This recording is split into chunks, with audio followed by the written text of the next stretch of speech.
puedo creer. Salvador Barragán entra al canal de Rincón Apologético de Santiago Alarcón y lo que sucedió aquí usted no se lo puede perder. Vamos a ver este debate y ustedes me van a decir quién tuvo la razón. En la descripción dejaré el link del canal de Rincón Apologético para que usted vaya, le dé like y se suscriba al canal. Miren esto y díganme qué opinan. Dale play. Te escucho. La infalibilidad de la iglesia, Santiago. Yo te decía la otra vez, te hacía esta pregunta, que de qué manera tú dices que la iglesia es infalible. Hablabas de la inerrancia y de la infalibilidad. Entonces, la pregunta que yo te decía, un ejemplo, nosotros encontramos en la bula del Papa Eugenio IV en el Concilio de Florencia, dice el Papa Eugenio IV en el Concilio de Florencia, en su Bula in Sanctum, que el pontífice, en una bula que hace a los coptos, dice que el pontífice romano es de primera necesidad para la salvación de los cristianos católicos. Si nosotros vamos al Concilio Vaticano II, el Concilio Vaticano II reconsidera todas esas propuestas de la Iglesia Católica y dice que dentro de las iglesias no católicas o dentro de las comunidades no católicas, sí hay medios de gracia y también hay salvación. Entonces yo te hacía esta pregunta y te decía que de qué manera tú explicas que la iglesia es infalible, o sea, que no tiene error a la hora de transmitir una enseñanza. ¿De qué manera tú puedes lidiar estos dos casos? Para. ¿Te querés anotar en una escuela de apologética que te enseñe de forma integral la fe católica para poder defenderla ante cualquier tipo de planteo? En el comentario fijado, Dazam Escuela de Apologética. Métete ahí y anotate con los mejores maestros de apologética en Latinoamérica. Seguimos con el video. Bien, buenísimo. Y yo te respondía lo siguiente y me parece muy apropiado traer la pregunta a colación para que la gente entienda de dónde es que surge la charla, cuál es el origen de la charla. Voy a decir dos cosas al respecto. Número uno, te voy a dar la misma respuesta que te di hace unos días atrás. La verdad es que no podría responderte, porque desconozco el detalle de la cuestión. Es algo que, discúlpenme, puede ser que con algunos no cumpla con sus expectativas, pero yo no tengo conocimiento exhaustivo respecto a cada una de las cosas que ocurrieron en cada uno de los concilios durante los últimos 2000 años que tiene la Iglesia Católica. ¿Y cómo sabes que la iglesia... Pará, cachito, ¿me dejás cerrar? Te lo voy a decir, quédate tranquilo. Ajá. Pero déjame cerrar la idea porque si no, vos no vas a entenderme. Yo busco entenderte, Dale. pero si no, vos no me vas a entender. Entonces, yo no tengo conocimiento exhaustivo de cada uno de los concilios. Si eso fuera necesario para ser católico, ser cristiano, imagínate, bajo los mismos parámetros le tendríamos que pedir a todos los evangélicos que antes de que le den la bienvenida a alguien nuevo dentro de las filas de su congregación, de su iglesia, tienen que leer toda la Biblia para responder todas las objeciones que se plantean a la Biblia y demás. Imagínense de que sería una cosa de loco. Nunca se admitirían nuevos cristianos a las comunidades. Pero ellos no hacen eso. De la misma manera, los católicos no piden tampoco de que los nuevos fieles tengan conocimiento exhaustivo respecto a cada uno de los concilios que se han dado durante los 2000 años de existencia de la Iglesia Católica. Por ende, la verdad, pido disculpas si no cumplo con las expectativas de alguien, pero esas preguntas prefiero no responderlas porque trato de ser honesto con la audiencia. Cuando de algo sé y creo que puedo dar una opinión, la doy. Cuando de algo no sé, no se me cae el pelo, no se me cae el pelo por admitir que no sé. Ahora, lo que vos estás planteando, y acá me parece súper interesante, lo que vos estás planteando es un supuesto caso de contradicción. Hay una, al menos podríamos decir al principio, hay una aparente contradicción, ¿verdad? Ese es el problema, ¿verdad? Te entendí bien, ¿verdad? Uh-huh. Bien, buenísimo. Lo que vos estás planteando es un supuesto caso de contradicción. Hay una, al menos podríamos decir al principio, hay una aparente contradicción, ¿verdad? Ese es el problema, ¿verdad? Te entendí bien, ¿verdad? Uh-huh. Bien, buenísimo. Te entendí bien, ¿verdad? Uh-huh. Entonces, la aparente contradicción, sin resolverse,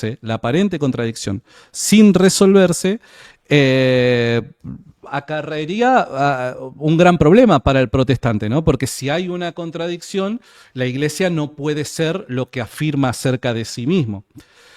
Pero es que bajo este criterio también tienen los protestantes el problema de la Biblia. ¿Y qué pasa con las aparentes contradicciones en las Escrituras? ¿Qué pasa? ¿Cómo las resolvemos? ¿Cómo resolvés? Y reitero, esto para que no me saquen de contexto. Yo creo que la Biblia es palabra de Dios, de pe a pa. La Biblia completa, ¿está bien? Con los 7 deuterocanónicos incluidos. Yo creo que la Biblia es palabra de Dios. Lo único que quiero hacer es evaluar bajo este criterio lo que ellos también sostienen y si ellos son capaces de resolver los conflictos por los cuales nos acusan. Si las aparentes contradicciones sin una resolución exhaustiva y contundente es un jaque mate para la fe de los católicos, mi pregunta es cómo resuelven los protestantes las aparentes contradicciones en las escrituras. Para el católico eso no es problema, porque hay una doctrina católica expresa por el magisterio de la Iglesia Católica que a nosotros nos permite armonizar estos textos. Pero ¿qué pasa cuando no hay un magisterio vinculante e infalible para una determinada comunidad? ¿Cómo resuelven las aparentes contradicciones? Bueno, es el buen deseo de que, bueno, esto no se contradiga. ¿Está bien? Entonces, ese es un punto. Número 2, ese es el primer punto. ¿Qué hacemos con las aparentes contradicciones en la Biblia? ¿Qué acaso estas aparentes contradicciones, sin una respuesta exhaustiva, definitiva, demostrarían que la Biblia no es palabra de Dios? Yo no creo que sea así. Espero que para Barragán tampoco sea así y que demuestre que nos muestre cuál es el camino para resolver estas cuestiones. Y punto número 2 es el siguiente. Yo no necesito responder esta clase de preguntas para afirmar de que la Iglesia es infalible. No lo necesito. No necesito, porque si nosotros tuviéramos si fuera necesario tener todo el conocimiento y responder cada una de las objeciones que se planteen de manera definitiva para poder con firmeza decir esto es verdad, deberíamos ser Dios para suscribirnos a la Iglesia de Dios. Evidentemente esto no es así. Estamos llamados a la fe, una fe que va caminando con la razón. Evidentemente nosotros tenemos buenas razones para justificar lo que creemos, porque es que creemos lo que creemos, pero hace falta también la fe. Ahora, dentro de esas razones que justifican nuestra fe, yo puedo brindar razones del por qué es que creo que la Iglesia es infalible. Y podría dar varias de esas razones. Número 1, las enseñanzas de Jesús. Número 2, el canon de las Escrituras. No podría existir un canon del Nuevo Testamento. No podría señalar a alguien como verdad de que un determinado libro es palabra de Dios si no hubiese una iglesia infalible que así nos lo declarara. Y así podría continuar dando varias razones. Pero obviamente ese no es el objetivo, porque si no, no tendría él tiempo para responder cada uno de estos planteos. Así que no necesito responder esas cosas para justificar mi creencia en que la iglesia es infalible. Claro, entiendo. Mira, Santiago, cuando yo te hago esa pregunta y dices que no tienes la necesidad de responder a esas preguntas, yo creo que por eso has caído en el error. Ajá. Y por eso has caído en la mentira de la Iglesia Católica de pensar que la Iglesia Católica es infalible, porque desconoces, y te lo digo con todo respeto, e ignoras la historia. Okay. Y cuando tú ignoras tu propia historia, estás dispuesto otra vez a volverla a repetir. Ajá. Entonces, como tú ignoras parte de tu historia, ignoras parte de tus concilios, ignoras parte de ese desarrollo, como ignoras toda esa parte, por eso fuiste engañado por la Iglesia Católica. Okay. Porque sí tienes necesidad de responder. Porque de lo contrario, esa es una falacia circular, la cual tú no puedes probar. Okay. Yo te puedo probar muchos errores de la Iglesia Católica Romana, y te puedo probar que la Iglesia Católica Romana jamás se puede demostrar que es infalible. Y tú dices que con el canon bíblico, te voy a poner un ejemplo, Santiago. En el concilio de Cartago y de Hipómana en el siglo IV, ¿sí?, cuando se lleva a cabo la resolución de los libros, aparecen 2 libros de Esdras, primero y segundo libros de Esdras. En el segundo libro de Esdras, en el primer libro de Esdras, como venía en la Vulgata, era Esdras y Nehemías. En el segundo libro de Esdras venía el tercer libro de Esdras, que era el Apocalipsis de Esdras. Y ese libro está incluido en los concilios de Cartago y de Hipona. Ese libro ustedes lo quitan hasta el concilio de Trento en el siglo XVI. Ajá. Entonces, ¿por qué tienen que quitar un libro de tercero de Esdras en el siglo XVI si tú dices que la iglesia transmite de manera infalible y no se equivoca?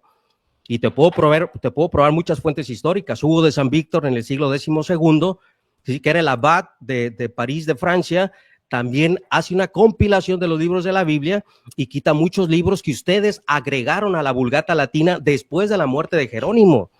Y estamos hablando de libros que tienen los coptos, que tienen los armenios, que ustedes no tienen. Entonces, no puedes probar tampoco que la Iglesia Católica es infalible en la definición dogmática, Santiago. ¿Por qué? Porque yo te puedo probar que no tienen la misma lista del siglo IV. No lo pueden probar. Ahora, volviendo al tema. Tú dices que no tienes por qué responder esas preguntas. Bueno, Santiago, tienes que responderlas. ¿Por qué? Porque tú estás defendiendo tu propia fe. Cuando tú llegas a la conclusión y dices que si yo creo en el consenso unánime de los padres de la iglesia, etcétera, para creer y vincular una verdad de fe, Santiago, eso es lo que tú no puedes probar. Y eso es lo que ustedes no pueden probar. ¿Por qué? Porque ningún padre de la iglesia interpretó como ustedes interpretan. Ni siquiera ustedes cumplen lo que reza el catecismo del Papa Pío, que deben de llevar a cabo el consenso unánime. De lo contrario, tienes la carga de la prueba. ¿Qué cantidad numérica de los padres de la iglesia dijeron que la iglesia era infalible? ¿Quién dijo de esa manera? Bueno, eso se llevó a cabo dentro de los concilios, pero no decían que la iglesia era infalible. Se decía que lo que se decía solemnemente, el concilio era infalible. En el concilio no nada más estaba Roma y estaba el Papa. En el concilio estaba Occidente, estaban los armenios, estaban los coptos, estaban los de Constantinopla. Entonces, ustedes deberían de considerar a los ortodoxos infalibles, deberían de considerar a los coptos infalibles, deberían de considerar a los armenios infalibles, deberían de considerar a los alejandrinos infalibles. De lo contrario no creen igual que tú.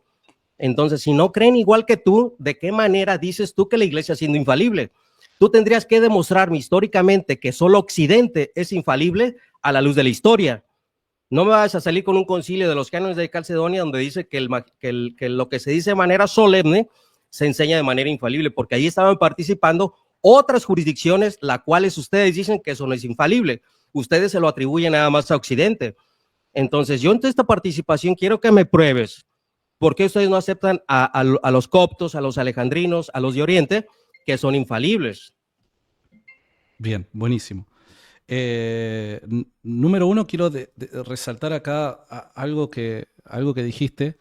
Estás combatiendo un muñeco de paja nuevamente, o sea, caes en una falacia porque estás combatiendo algo que yo no dije, estás tergiversando mis palabras. Hace minutos nada más dijiste de que, criticando mi afirmación, de que no todos lo interpretaron de la misma manera, refiriéndote a la infalibilidad de la iglesia, cuando yo dije de que la voz de la tradición a una sola voz, la voz de los padres a una sola voz, interpretaron todos de la misma manera el tema de la Eucaristía. ¿Se entiende? Entonces, no tergiverses mis dichos, porque yo estaba hablando de la Eucaristía. ¿Qué pasaría si yo te mostrara a vos que todos los padres de la iglesia, la voz de la tradición, a una sola voz, interpretan los pasajes en los que se refiere Jesús a la Eucaristía de la misma manera? Este es mi cuerpo, esta es mi sangre, de la misma manera. Bueno, evidentemente ahí a vos no te importaría porque le cerrás la puerta a la historia cristiana y simplemente pensás de que tu interpretación personal es la correcta. Ahora, sí me quiero centrar en un punto que me parece que va a representar un problema para vos. Nuevamente, vos lo que me estás trayendo a colación es un problema de una supuesta contradicción. Y si existe una contradicción, nuevamente, evidentemente, la iglesia no es infalible, sino que es falible. Bien, buenísimo. ¿Qué pasaría si bajo ese mismo criterio evaluáramos la Biblia? Podría darte varios ejemplos, pero concretamente quisiera preguntarte lo siguiente. En Génesis capítulo 1, verso 24 dice la Biblia: luego dijo Dios, produzca la tierra seres vivientes según su género, bestias y serpientes y animales de la tierra según su especie. Y fue así. Y vio Dios que esto era bueno. Entonces dijo Dios en el versículo 26, hagamos al hombre a nuestra imagen conforme a nuestra semejanza. Evidentemente las bestias del campo fueron hechas antes que el hombre. Pero ¿qué pasa si vamos a Génesis 2, Génesis capítulo 2, verso 18? Dice, y dijo Jehová Dios, no es bueno que el hombre esté solo, le haré ayuda idónea para él. O sea que el hombre ya estaba hecho y dijo, entonces Dios formó pues de la tierra toda bestia del campo, después de la creación del hombre. ¿Qué fue primero, el hombre o las bestias? ¿Cómo resolvés esta contradicción?